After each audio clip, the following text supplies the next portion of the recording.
Próxima vez que eu vier pregar nesta igreja, eu vou trazer uma suéter. Hoje de manhã estava frio para paulista se encapotar. Não capotar, encapotar. Eu lhes peço que abram a sua Bíblia no Evangelho de João, no capítulo 18.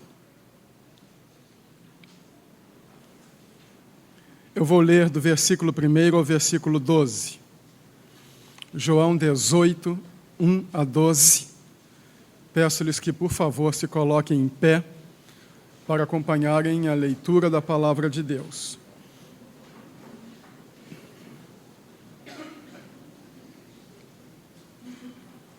João 18. Tendo Jesus dito isto, saiu com seus discípulos para o outro lado do ribeiro do Cedron, onde havia um jardim, e com eles ali entrou. Ora, Judas, que o traía, também conhecia aquele lugar, porque muitas vezes Jesus se reunira ali com os discípulos. Tendo, pois, Judas tomado a corte e uns guardas da parte dos principais sacerdotes e fariseus, chegou ali com lanternas, archotes e armas. Sabendo, pois, Jesus tudo o que lhe havia de suceder, adiantou-se e perguntou-lhes: a quem buscais? Responderam-lhe: a Jesus, o Nazareno. Disse-lhe Jesus: sou eu. E Judas, que o traía, também estava com eles. Quando Jesus lhes disse: sou eu, recuaram e caíram por terra. Tornou-lhes então a perguntar: a quem buscais? E responderam: a Jesus, o Nazareno. Replicou-lhes Jesus: já vos disse que sou eu. Se, pois, é a mim que buscais, deixai ir estes, para que se cumprisse a palavra que dissera: dos que me tens dado, nenhum deles perdi. Então Simão Pedro, que tinha uma espada, desembainhou-a e feriu o servo do sumo sacerdote, cortando-lhe a orelha direita. O nome do servo era Malco. Disse, pois, Jesus a Pedro: mete a tua espada na bainha. Não hei de beber o cálice que o Pai me deu? Então a corte e o comandante e os guardas dos judeus prenderam Jesus e o maniataram. Vou falar nesta noite sobre do outro lado do Cedron. Queiram sentar, por favor.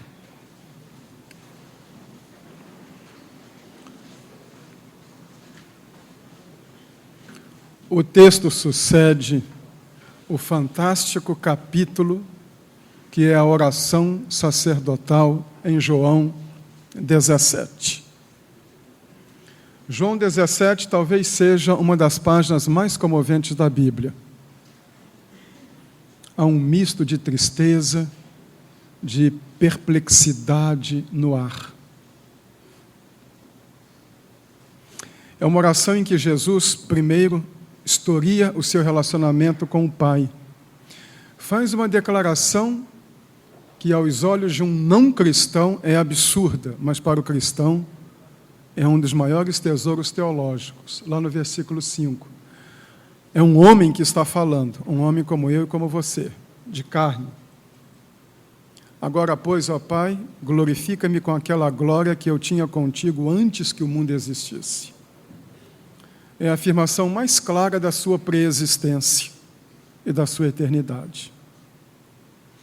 Então ele relaciona companheirismo entre as duas primeiras pessoas da Trindade até o versículo 8. Do versículo 9 até o 19, ele ora pelos discípulos, ele ora pela igreja. E a partir do versículo 20, ele ora por nós. Foi o momento em que ele orou pela igreja de todos os tempos. Eu rogo por aqueles que hão de crer pelo testemunho deles. E neste momento comovente, ele encerra a oração e atravessa o ribeiro de Cedron. Tendo Jesus dito isto, saiu com os seus discípulos para o outro lado do ribeiro do Cedron. Por isso que o título da mensagem é Do Outro Lado do Cedron. Ele vai ao encontro do seu destino.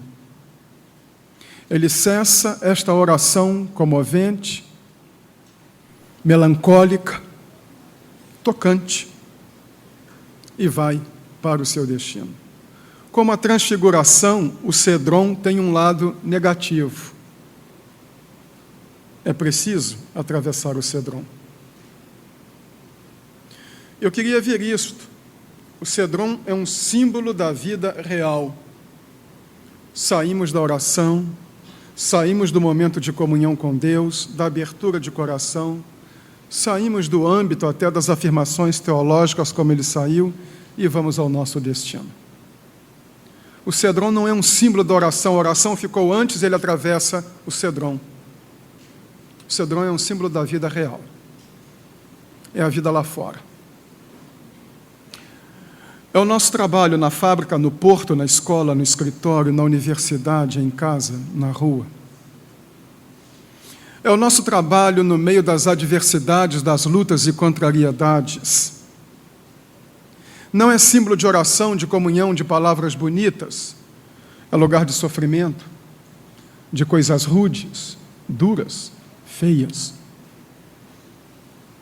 É lugar de traição. É lugar de violência. E é quando a morte apresenta o seu cartão de visitas e diz: eu cheguei. A partir de agora, o Evangelho de João orbita sob o espectro da morte. Ela chegou. E ele ainda diz: foi para isso que eu vim. Agora é o momento de dor. Quem dera fosse a nossa vida só de comunhão com Deus. Quem dera fosse a nossa vida só de oração, de cânticos de fraternidade. Mas todos os dias nós atravessamos o Cedron. É tão bom estar do lado de lá, no jardim de oração. É tão bom saber que ali nós estamos guardados. Mas nós temos que atravessar e passar para o outro lado do Cedron. O que é que nós encontramos lá? Eu quero apresentar 5 coisas que nós encontramos do lado de lá do Cedron.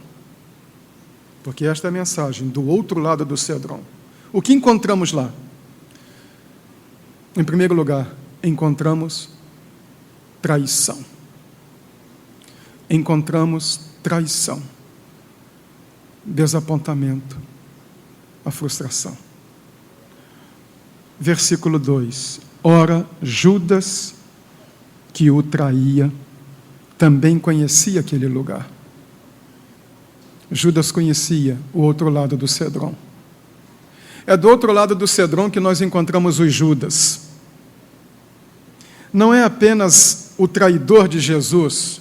Aqui o foco não é especificamente em sua pessoa histórica. Mas do outro lado do Cedron nós encontramos gente que nos engana, gente que nos ilude, gente que nos machuca, que nos causa males. É um irmão que nos apunhala, é um cônjuge que nos trai, é um filho que se droga, que é rebelde. É alguém que nós ajudamos, em quem empatamos emoção, bens, afeto e puxa o nosso tapete. E como Judas, muitas vezes a traição vem com um beijo. É um sócio, é um amigo, é um colega de trabalho, é alguém que nos apunhala. A vida real machuca. Eu me lembro de um personagem de Guimarães Rosa. Viver é perigoso. Viver faz mal para a saúde. E é verdade. E para nós, crentes, às vezes dói mais, porque nós temos a cultura do riso, da artificialidade. Como eu disse hoje, nós temos dificuldade, disse ontem, está doendo, eu estou com raiva, eu estou com medo. Por vezes estamos do outro lado do Cedron, mas queremos dizer que estamos do lado de cá. nós relutamos e aí dói. Mas do outro lado do cedron, quando encontramos a traição, é quando nós saímos da oração, do mundo espiritual e vamos para o mundo real. Você já andou do outro lado do cedron? Eu já, muitas vezes. Não venho lhes falar de teoria. Eu estou, no meu momento histórico, vivendo do outro lado do cedron. Aquele momento que dói. E que a gente para perguntar, mas por quê? Não era para estar assim. E é sempre bom, quando estivermos do outro lado do cedron, lembrar a recomendação prévia de Jesus. João 16, 33.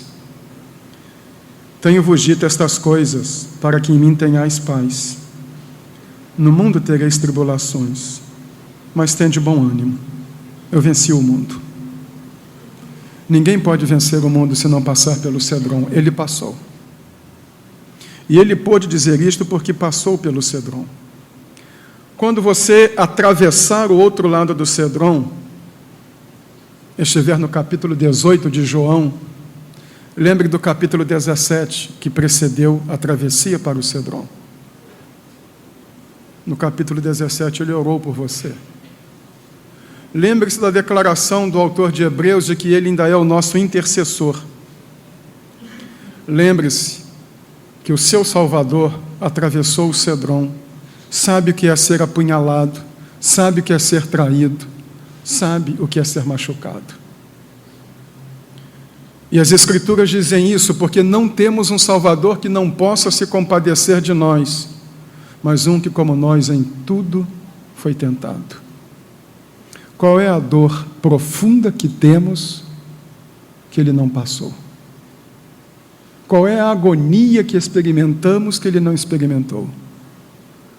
Quando você atravessar o cedron e encontrar traição, lembre-se, os pés de Jesus já estão lá. Ele já esteve lá.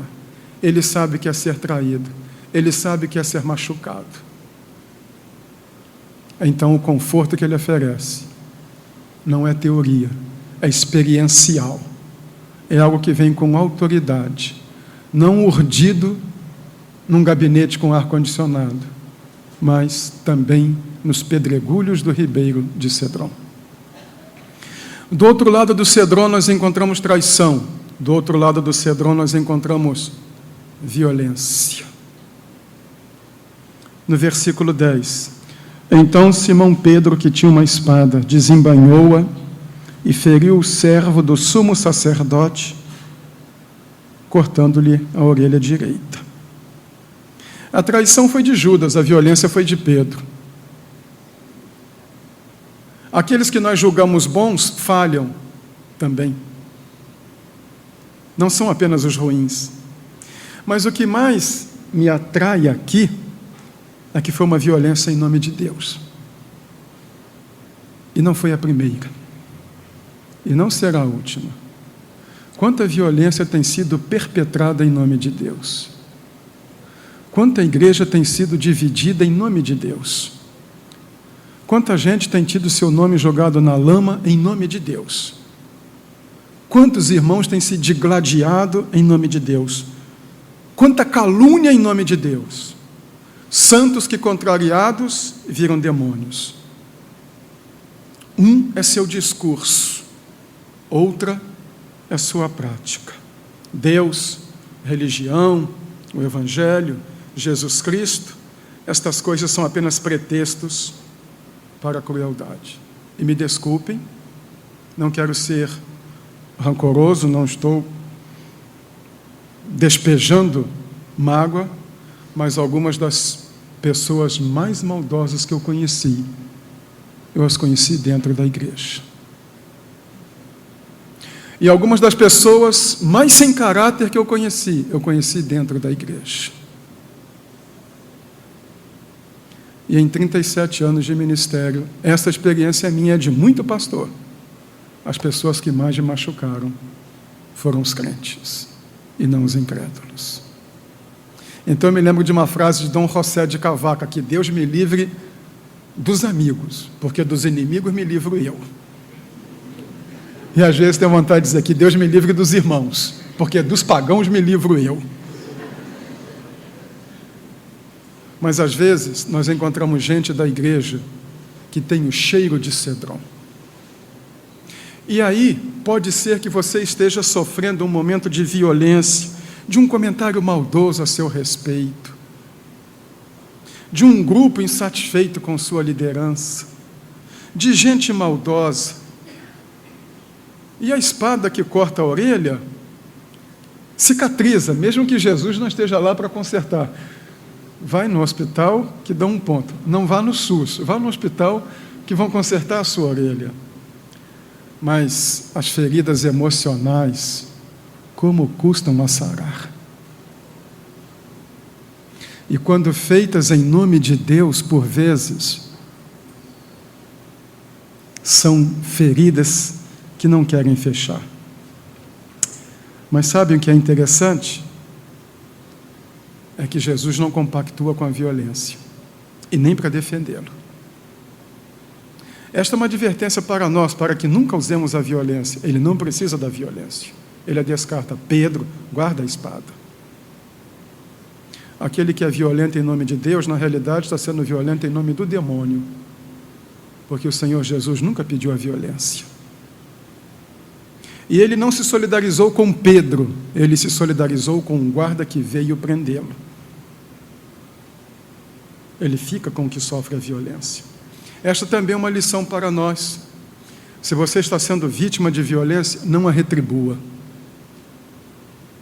Não devolva a violência com violência, não devolva a fofoca com fofoca. Porque a solidariedade de Jesus é com quem sofre a violência e não com quem a pratica. Ele não precisa dela. Ele socorre Malco e não Pedro. Ele se condói de Malco, que é o guarda que veio prendê-lo, e não de Pedro, o seu discípulo. Tome muito cuidado. Sofra a violência, mas não a cometa. Sofra o mal, mas nunca o cometa. Porque Jesus se inclina para quem sofre o mal, e não para quem o pratica. Do outro lado do cedrão, a violência, mas nunca deve ser praticada por nós. E se nós a sofrermos, devemos lembrar disto. Nós temos um Salvador que se solidariza conosco no momento em que nós sofremos.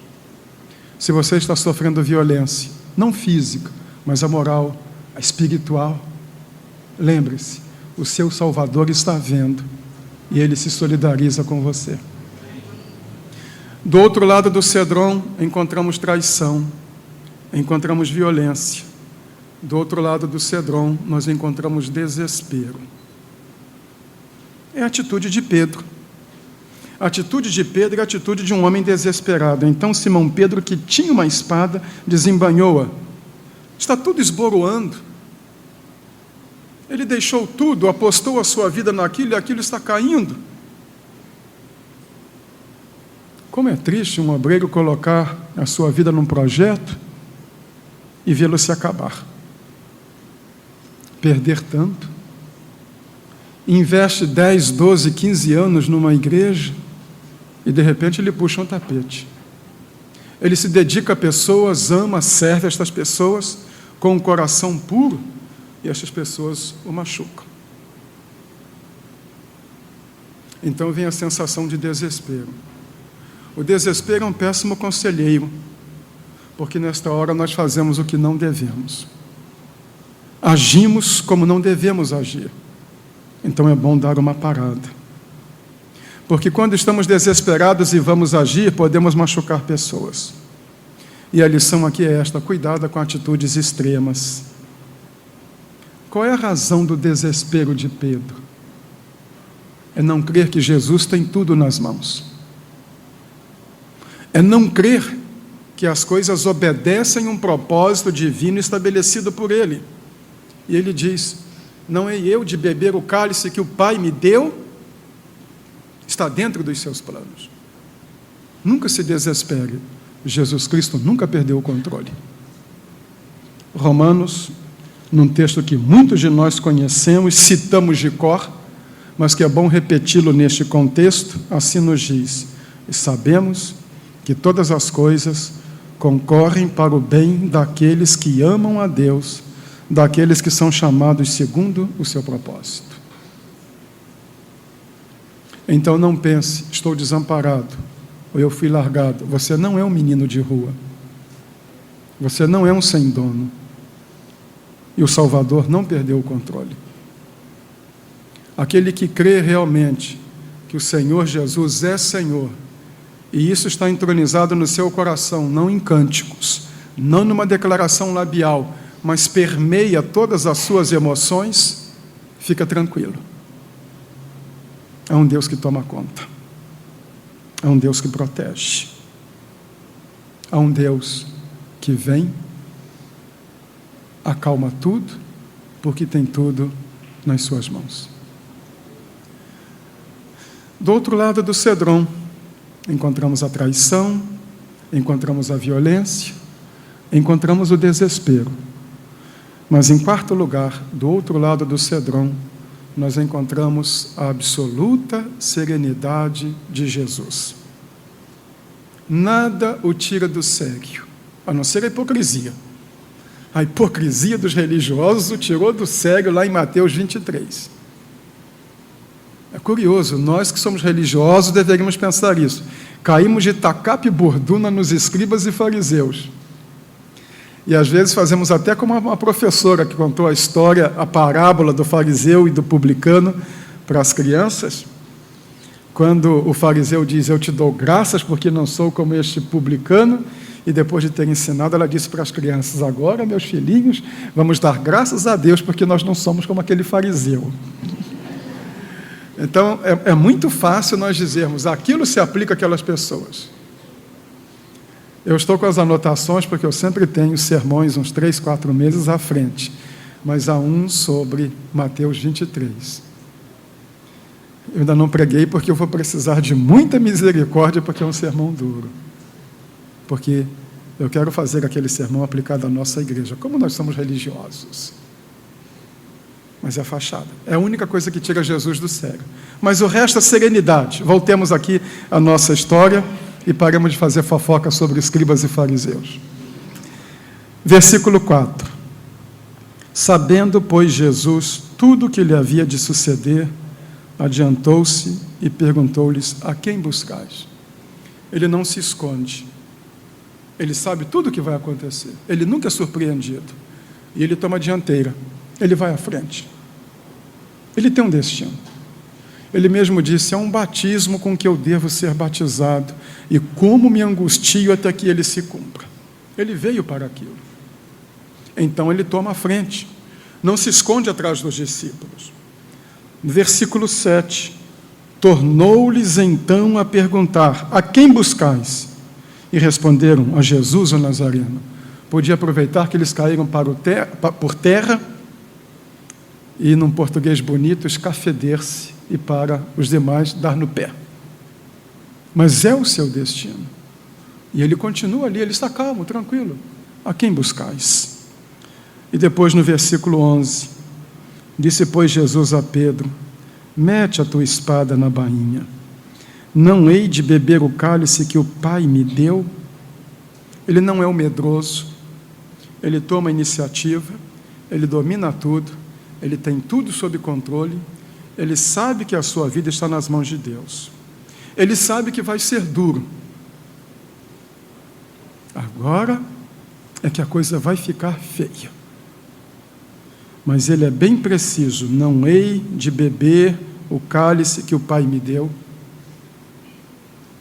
Prestou atenção no conteúdo da atitude de Jesus? Ele não pediu livramento. Ele queria que a vontade de Deus se cumprisse na sua vida. Qual é o conteúdo das nossas orações? Livramento, bênção, prosperidade, saúde. Já viram alguém fazer jornada de oração, semana de oração, para que o propósito de Deus se cumpra na sua vida? Não, para que o meu propósito se cumpra. Mas ele tem uma obsessão. Mestre, come, eu tenho uma comida para comer que vocês não conhecem. Ué, quem é que trouxe marmitex para ele? A minha comida consiste em fazer a vontade do Pai que me enviou. Há uma obsessão que não é daqui, é de lá da eternidade. Lá no livro de Hebreus se lê que ele se apresentou ao Pai e disse: eis-me aqui. No rolo do livro está escrito: agrada-me fazer a tua vontade. E o autor de Hebreus diz que ele aprendeu a obediência. Absoluta serenidade. É por isso que ele está sereno, é por isso que ele está tranquilo. O que ele quer é que a vontade de Deus se cumpra na vida dele. O que é que você quer de Deus? Bênçãos, mais dinheiro, emprego melhor, livramento? Ou você quer que a vontade de Deus se cumpra na sua vida? Fiz um curso com um psicólogo cristão e ele contou que quando estava na universidade, sentiu-se vocacionado para o ministério. E ele disse: não, eu vou ser mesmo psicólogo, eu não quero ser pastor. Depois tornou-se os dois. Disse: porque eu sei que se eu me tornar missionário, se eu me tornar um pastor, Deus vai me mandar para o pior lugar do mundo, vai me dar a mulher mais feia e mais chata do mundo como esposa. Aí quando todo mundo riu, ele disse: como vocês fizeram, ele disse: vocês estão achando graça, mas é assim que todos nós fazemos. Eu preciso controlar a minha vida, eu preciso dirigi-la, eu preciso ter a rédea do meu destino nas minhas mãos, porque se eu permitir que Deus tome conta da minha vida, por certo Ele vai fazer alguma bobagem, vai me desgraçar e vai me arruinar. Todos nós dizemos que confiamos em Deus, mas nós queremos que a nossa vontade se cumpra. Todos nós dizemos que a vontade de Deus é boa, perfeita e agradável, mas nós sabemos o que deve ser feito conosco. Nós oramos por coisas boas ou oramos para que a vontade de Deus se cumpra conosco, sabendo que a melhor coisa que pode acontecer conosco é a vontade de Deus? Será que a vontade de Deus não é que um irmão padeça uma enfermidade incurável? Eu me lembro de uma senhora de quem eu fui pastor na primeira igreja batista de Bauru, Alice Queiroz. Ela era viúva e tinha um filho que era deficiente mental. E ela foi acometida de câncer e, como ela era médica, ela sabia do seu estado de saúde. E quem ia cuidar do seu filho? Ela não tinha nenhum parente em Bauru. E numa manhã eu fui visitá-la na Beneficência Portuguesa. E fui perguntando o que é que eu vou dizer para ela. Que palavra de conforto eu levo para ela. Eu era um pastor de 25, 26 anos, ainda estava tentando entender como agir nessas horas, e cheguei lá e encontrei a Alice Queiroz dando testemunho da sua fé para 2 enfermeiras. E aí eu disse: irmã, eu pensei que fosse chegar aqui e encontrar a senhora lastimando, e encontro a senhora falando do Evangelho. Ela disse: pastor, o senhor pregou um sermão no ano passado e disse que o lugar onde um crente está, aí é o púlpito dele. Esta cama é o meu púlpito. É daqui que eu prego. E Alice Queiroz foi tão meticulosa que, antes de falecer, me chamou e me deu uma relação de pessoas do hospital a quem ela prometera dar uma Bíblia. E nós entregamos a Bíblia no dia do sepultamento a essas pessoas. E me lembro da palavra de um médico: realmente, Deus existe, porque o que esta mulher fez só se explica por causa de Deus. Você pediria a cura, né? Eu também. Senhor, quem vai cuidar do meu filho? Deus cuida do seu filho. Deus tem a coisa nas suas mãos. Nós que somos pais ficamos muito preocupados com isso. Você entregou seu filho a Deus? Você ora por ele todos os dias? Fique tranquilo. Deus vai cuidar. Você consagrou a sua vida a Deus? O seu ministério é um negócio pessoal para a sua vaidade e segurança econômica? Ou ele é desempenhado como um ato de amor a Jesus? Você deu o seu ministério a Deus ou o seu ministério é para a sua glória e o seu brilho? Você deu a Deus, Deus vai cuidar de você. A serenidade de Jesus, que a vontade do Pai se cumpra. Você quer a vontade dele na sua vida, seja ela qual for, ou você quer o bem bom? Do outro lado do cedrão, a traição, violência, desespero, a serenidade de Jesus, mas do outro lado do cedrão também há cuidado. É o que nós lemos no versículo 8. Replicou-lhes Jesus: já vos disse que sou eu. Se, pois, é a mim que buscais, deixai ir estes. Deixa ir. Ele não está preocupado consigo, agora ele está preocupado com os seus discípulos. É a mim que vocês querem? Então me levem. Deixe meus discípulos. Jesus mostra preocupação com os discípulos, não consigo mesmo. Você está no cedrão. O seu Salvador esteve lá. Lá o seu Salvador viu traição, viu violência, viu desespero, manteve-se sereno e manifestou o cuidado. Se você já esteve no cedrão, deve ter sabido e deve guardar isto. Ele cuidou de você. Mas ele demorou para agir. É mesmo. Sabe qual é o problema com Deus? Que às vezes ele chega atrasado em relação ao nosso relógio. Por que não veio antes? Por que não socorreu antes? Eu me lembro, muitos anos atrás, quando minha esposa e eu passamos por uma crise econômica, razões que não comportam, não vêm ao caso, mas depois que nós as superamos, ela disse assim: curioso o que Deus fez conosco. Às vezes nós precisávamos do dinheiro na segunda, e Deus mandava na terça, só para ver como é que nós iríamos dormir de segunda para terça. Eu disse: eu dormia bem. Pronto. Porque mesmo que a hora dele, aparentemente em relação à nossa, tenha um descompasso de fuso horário, o fato é que ele sempre age. E o homem que esteve lá no cedrão e usou de violência, Pedro, um dia passou pelo cedrão. Atos 5, de 17 a 20. Atos 5, de 17 a 20.